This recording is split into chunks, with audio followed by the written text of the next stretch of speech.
বিনোদন দেওয়াই আমাদের কাজ। দর্শক, আরো একটি নতুন খামারে এসে পড়লাম অনেক সুন্দর একটি ভিডিও দেওয়ার জন্য। আজকে আমরা অনেক পরিমাণে মাছ ধরবো। আমাদের জালটা অলরেডি টেনে এক কিনারে ভিড়িয়েছি। আমাদের জালে রয়েছে প্রচুর পরিমাণে মাছ।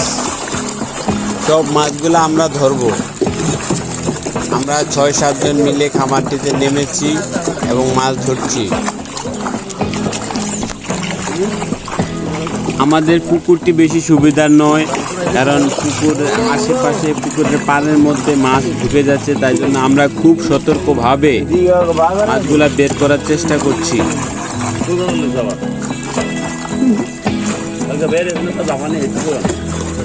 অনেক পরিমাণে মাছ আসছে, আমরা একত্র করলে দেখবেন প্রচুর পরিমাণে মাছ।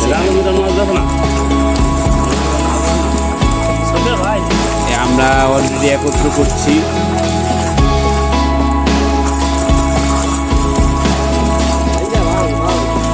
গ্রামের প্রত্যেকটি পুকুরে এরকম মাছ রয়েছে।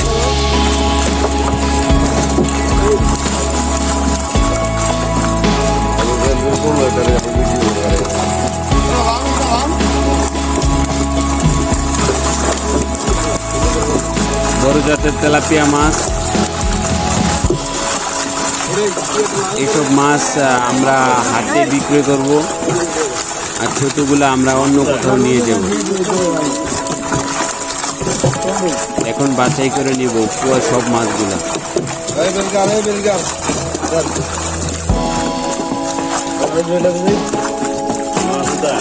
আমাদের জালে 4 থেকে 5 মণ মাছ এসেছে।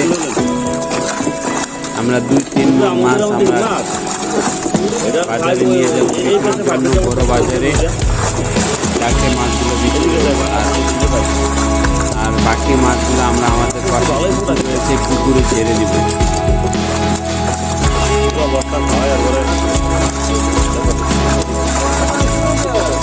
আমরা দেখে শুধু বড় মাছগুলো নিব, ছোট মাছগুলো নিব না।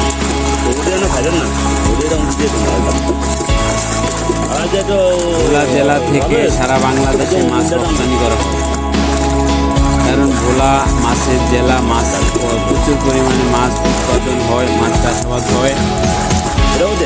এছাড়াও মাছ নদীর ভোলা জেলার জেলেরা নদী থেকে মাছ ধরে। ভোলা জেলার মাছগুলা ঢাকা, বরিশাল এসব জায়গায় পাঠানো হয় লঞ্চের মাধ্যমে। ভোলা একটি দ্বীপ জেলা। এই জেলার মানুষ যাতায়াত করে নৌকা দিয়ে, লঞ্চ দিয়ে, তাই জন্য সব কিছু লঞ্চই পাঠানো হয়।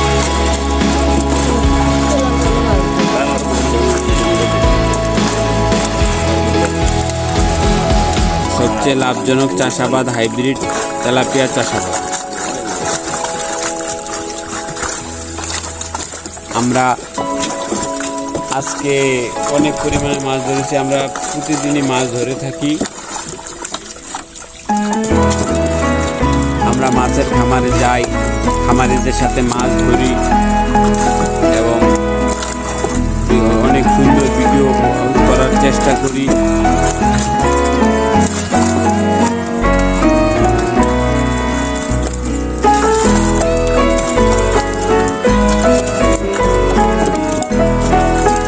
ভোলা জেলার যে কোনো প্রান্তে মাছ ধরা হোক না কেন, আমাদের টিম নিয়ে আমরা চলে যাই, সেখানে গিয়ে আমরা ভিডিও তৈরি করি, আপনাদেরকে দেখানোর চেষ্টা করি।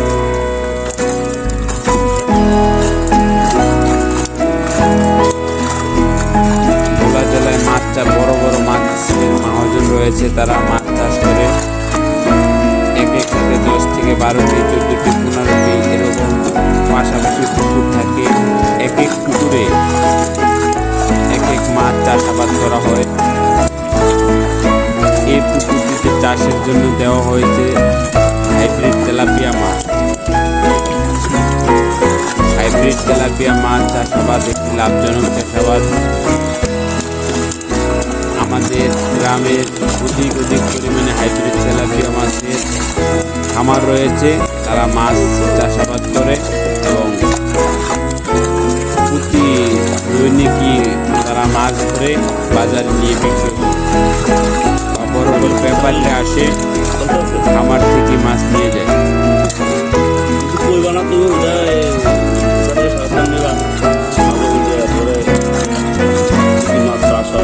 আমরা সব মাছগুলো নিব না, এই মাছগুলো ছেড়ে দেবো। ইউটিউবে টাকা পাইলাম না মিষ্টি খাওয়ার জন্য আমরা নিয়ে নিব। ছোট মাছগুলো আবার বড় হলে বিক্রি করে দেবো। আমরা ছোট মাছগুলো পাশে একটি খামার রয়েছে, নিয়ে ছেড়ে দেবো। হাইব্রিড তেলাপিয়া মাছ চাষাবাদ করতে হলে প্রতি 3 বছর পরে পরে পুকুরকে পানি শুকিয়ে ফেলতে হবে এবং পুকুরের তলদেশের মাটি কেটে নিতে হবে। যদি পুকুরের তলদেশের মাটি কাটা হয় তাহলে মাছের বাচ্চা বেশি দেয়, লাভ বেশি হয়। হাইব্রিড তেলাপিয়া মাছ একটি মাছ 1 কেজি 1.5 কেজি হয়েছে। অনেক বাচ্চা দেখে। নিয়মিত খাবার খাওয়াতে হয়। নিয়মিত খাবার খাওয়ালে বাচ্চাগুলা টিকে বেশি, যত টিকে বেশি আর সমস্যা হয় না। আর যদি খাবার নিয়মিত না দেওয়া যায় তাহলে বাচ্চাগুলো নষ্ট হয়ে যায়, এগুলো নষ্ট হয়ে যায়।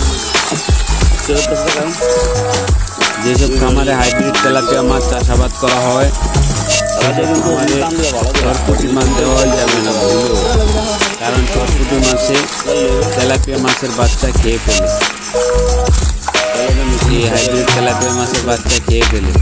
যেসব পুকুরে দেখা যায় সরপুঁটি মাছ রয়েছে, তারা যদি হাইব্রিড তেলাপিয়া মাছ ছাড়েন তারা লাভবান হতে পারবেন না।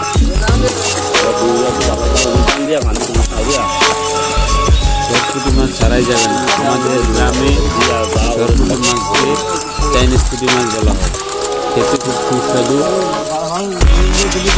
সরপুঁটি মাছ ছাড়া হয় আমাদের এলাকায় রুই, কাতাল, মৃগেল মাছের সাথে, তখন আর কোনো সমস্যাই হয় না। আমরা যে পরিমাণ মাছ নিব অলরেডি আমরা মাছ নিয়ে নিয়েছি। এখন আমাদের বাকি মাছগুলো আমরা আমাদের অন্য পুকুরে নিয়ে যাব, এই জন্য আমরা বস্তায় ব্রেলে করে নিয়ে যাব। পাশে খালি ব্রেল রয়েছে, খালি ব্রেলে করে সব মাছ নিয়ে যাব।